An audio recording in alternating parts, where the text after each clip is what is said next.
seorang nabi yang sangat dicintai iblis. Siapa nabi ini? Bagaimana riwayatnya? Kenapa pula iblis suka dengan seorang nabi?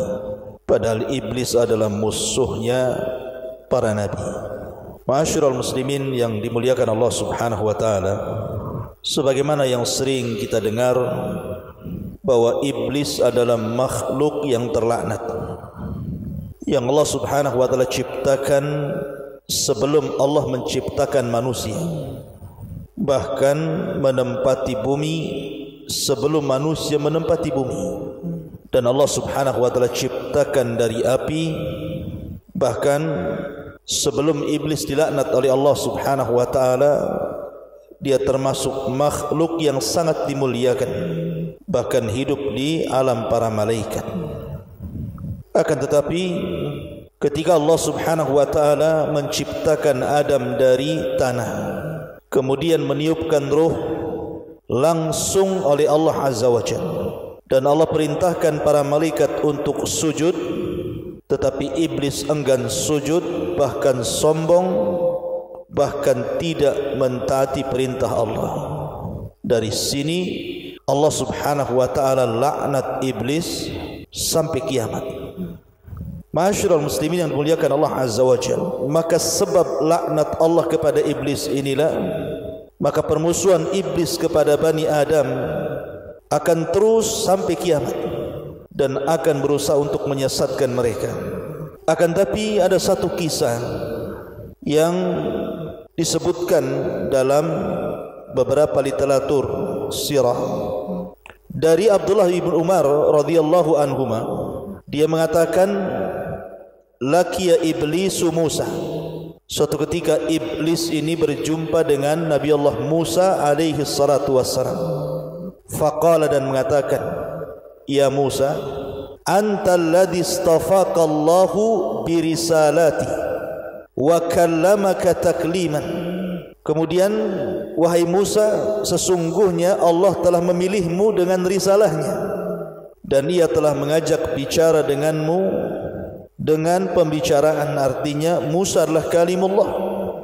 Kemudian dia mengatakan, wa ana uridu an atuba fashfa'li ila rabbi. Saya sebenarnya, wahai Musa, ingin bertobat, kata iblis. Bisa enggak kau berikan syafaat kepadaku agar Rabbku mengampuni diriku sehingga semua dosa-dosaku diampuninya? Maka Musa alaihi salatu wasallam mengatakan, na'am, ya. Maka Musa pun kemudian menghadap Allah. Fada'a Musa rabbahu, maka Musa pun memohon kepada Allah atas permintaan iblis itu. Maka di lain waktu iblis datang lagi kepada Musa dan mengatakan, ya Musa, wahai Musa, sudahkah kau sampaikan hajatku kepada Allah? Maka Musa mengatakan, ya, aku sudah sampaikan hajatmu kepada Allah. Kalau engkau ingin diampuni dosa-dosamu, kata Musa, maka Allah Subhanahu wa ta'ala, qad amarta an tasjuda li qabri Adam. Syaratnya sujud kau ke kuburan Nabi Adam. Wa yutabu alaika, itu syarat Allah akan mengampuni dosa-dosamu. Ketika mendengar bahwa syarat diterima tobatnya harus sujud di kuburan Adam, fastakbara wa ghadib, tiba-tiba dia sombong dan murka dan mengatakan, lam asjud lahu hayyan fa kaifa asjud lahu mayitan. Wahai Musa, aku tidak pernah sujud kepada Adam di waktu Adam hidup, bagaimana pula aku sujud kepada Adam ketika Adam sudah mati? Mustahil bagiku. Kemudian iblis mengatakan, ya Musa, innalaka alayya haqqan bima syafa'ta li ila rabbik. Wahai Musa, sekarang aku memiliki hutang kebaikan kepadamu, hutang budi kepadamu, karena engkau sudah berusaha untuk menjembataniku untuk bertobat kepada Rabbmu. Fadkurni, maka ingatlah aku, kata Musa, kata iblis, inda thalathin, pada 3 perkara. Ingat aku pada 3 perkara dan aku akan berusaha untuk menghancurkannya. Pertama, udhkurni hina taghdab. Ingat aku wahai Musa, ketika engkau murka, ketika engkau marah, fa inni ajri minka majrad dam. Sesungguhnya aku berjalan di jalan darahmu. Sesungguhnya aku berjalan di jalan darahmu. Artinya bahwa iblis dan juga orang-orangnya, bala tentaranya akan masuk ke jalan darah manusia, kemudian membuat manusia itu murka karenanya. Makanya kenapa marah itu datang dari syaitan. Salah satu meredamkannya adalah dengan cara wudu. Karena syaitan terbuat dari api dan api bisa padam dengan air, maka berwudu, kemudian salat. Kemudian yang kedua, wadhkurni hina talqa zahfa fa inni ati ibna adam hina yalqa zahfa fa adqarahu waladahu wa zawjatahu hatta yuwalliha. Ingat aku wahai Musa, ketika engkau berjumpa dengan musuh dalam peperangan, karena aku akan datang kepada Bani Adam ketika mereka sedang berjihad, berperang melawan musuh di pertempuran, dan akan diingatkan dengan anak dan istrinya sehingga dia takut mati, akhirnya lari dari peperangan.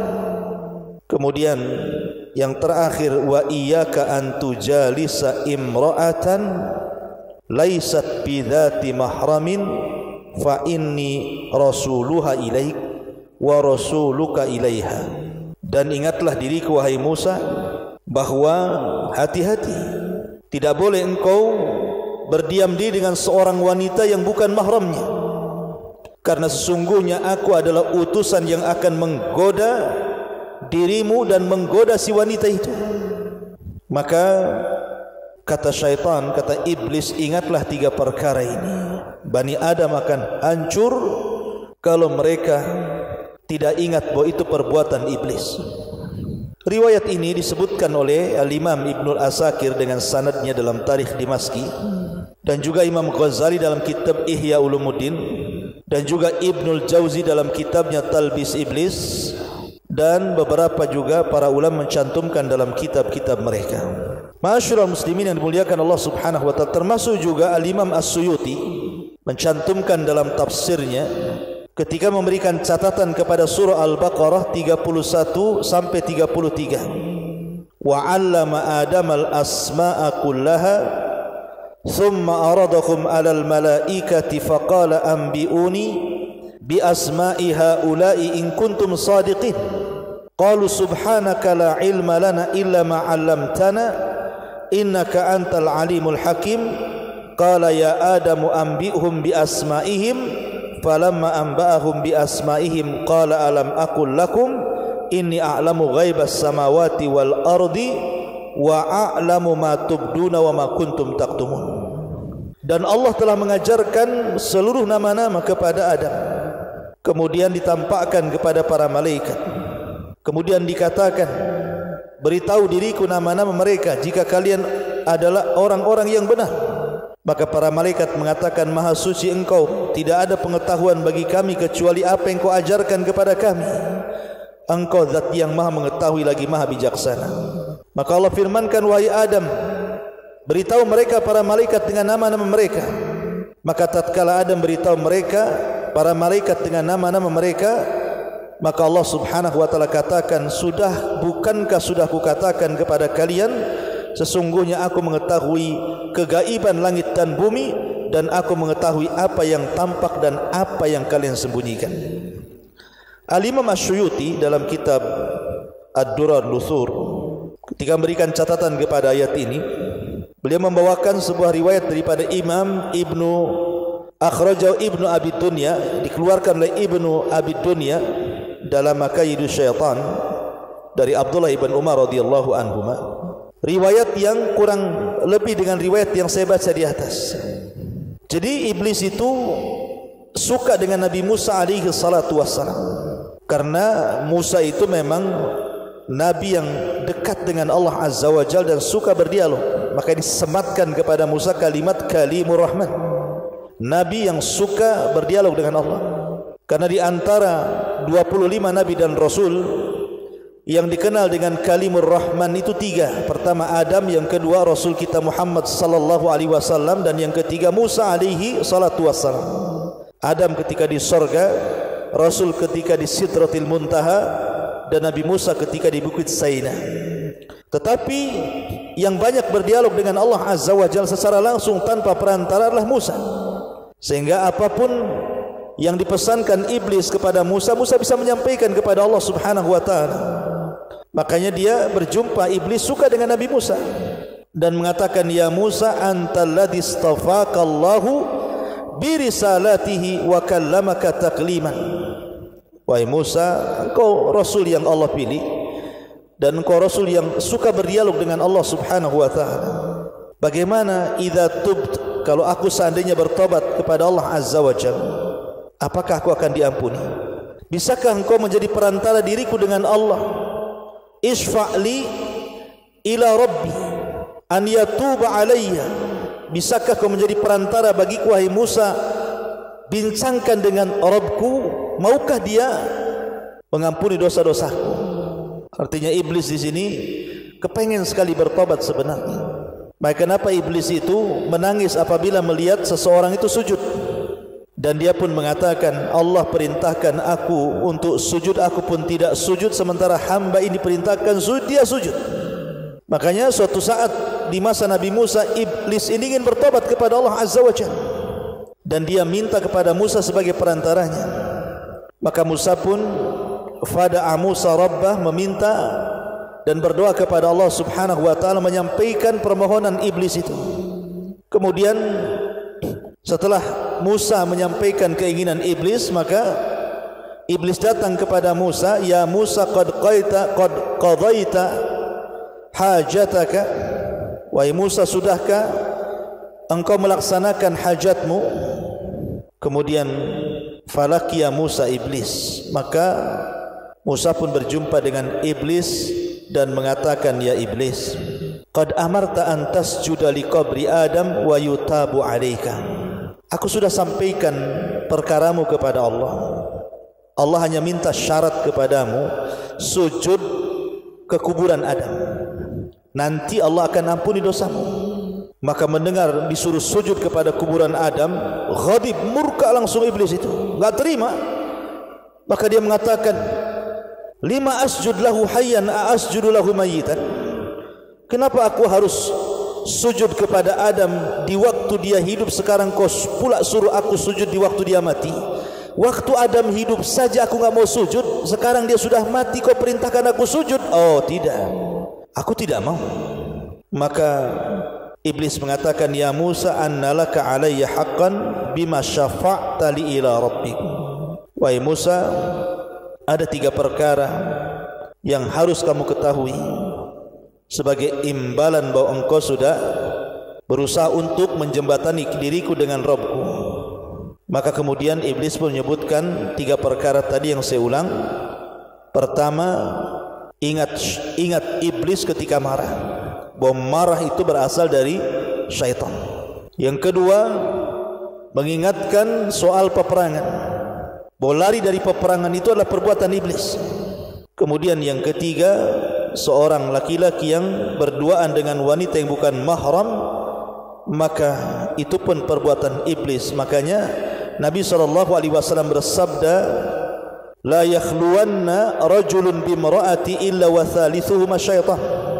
Tidak boleh seorang wanita dan laki-laki berdua-duaan dan dua-duanya bukan mahram kecuali yang ketiganya syaitan.